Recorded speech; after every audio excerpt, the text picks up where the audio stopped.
Isang mainit na balita ang gumulantang sa buong bansa. Ibebenta na raw ang bigas sa halagang 20 piso kada kilo sa Visayas. Ito ba'y katuparan ng pangako ni Pangulong Ferdinand Bongbong Marcos Jr.? O isa lamang itong hakbang na may kaugnayan sa nalalapit na halalan? Alamin natin ang buong detalye sa video na ito. Pagtupad sa pangako ni Pangulong Marcos Jr. ng abot kayang presyo ng bigas, inanunsyo kahapon ng Ministry of Agriculture na magsisimula na silang magbenta ng bigas sa halagang 20 pesos. Ayon sa Department of Agriculture, DA, sisimula na ang pagbebenta ng bigas sa halagang 20 piso kada kilo sa Visayas. Ito ay bahagi ng pilot program na layong maipatupad sa buong bansa hanggang 2028 alinsunod sa direktiba ni Pangulong Marcos. Ang bawat pamilya ay maaaring bumili ng hanggang 10 kilo kada linggo o 40 kilo kada buwan.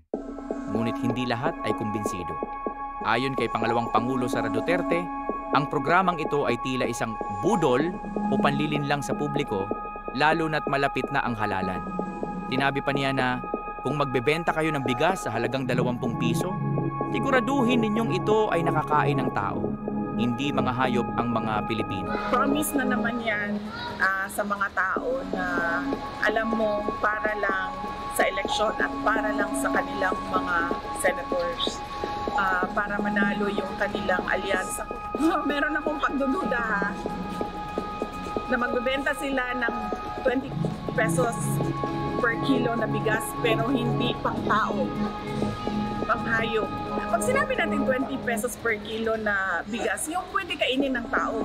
Yan yung 20 pesos per kilo na binibenta, yung pinapakain sa baboy. Hindi mga baboy ang hindi mga hayop ang mga Pilipino.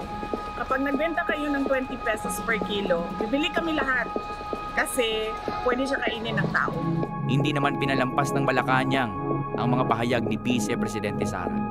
Ayon kay Presidential Communications Office Undersecretary Claire Castro, huwag sanang pairalin ng crab mentality at huwag maging anay sa lipunan. Hinimok din niya ang publiko na suportahan ang programa at huwag agad husgahan ito. Ang tanong ng marami, kaya ba talagang ibenta ang bigas sa halagang 20 piso kada kilo? Ayon sa DA, may sapat na stock ng bigas na maaring ibenta sa ganitong presyo, lalo na't bumaba ang presyo ng bigas sa pandaigdigang merkado. Ang pondo para sa initial rollout ay tinatayang nasa 3.5 bilyon hanggang 4.5 bilyon na magmumula sa national budget. May mga grupo ng magsasaka na nagsasabing ang programang ito ay maaaring isang poll gimmick lamang.